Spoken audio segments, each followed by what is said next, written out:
mask is made out of this model downloaded from the internet, hugely scaled up and then printed onto this coated paper, which is then mounted onto card.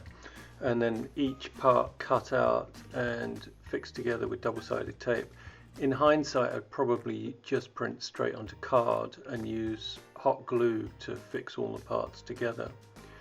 In order to make the model more like a chameleon, we added these extra parts, the party blower for the extendable tongue, out of which you have to pull out the part that makes the noise and add a flexible extension, and the swiveling eyes, which is a ping pong ball housed in these Halloween lantern housings.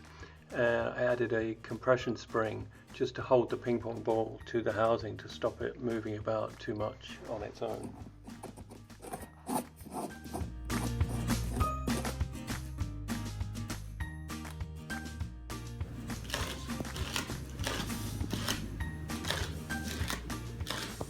So after getting to this stage, we decided it wasn't really chameleon-like enough and looked at other ways of adding elements to make it more striking.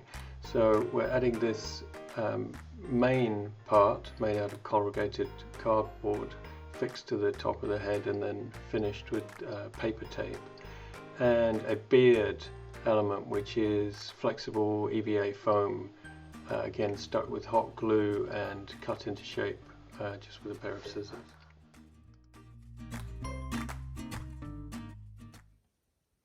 So I wasn't really happy with the colouring on this iguana or chameleon as I wanted it to become, and after I've added all these pieces, additional pieces, the eye socket and the mane, I really need to bring the colour all together. So I'm going to give it a base coat of green, mixed with this gesso. Which should have good binding properties, which should even stick to this coated paper.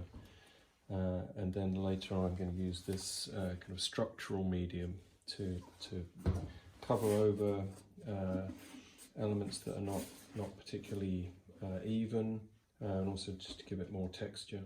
And then I'm going to put highlights in to give some markings.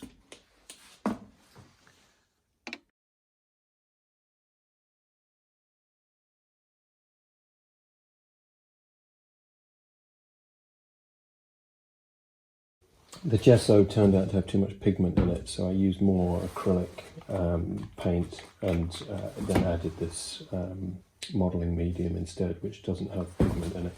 So I've got a good bright green to do the base coat.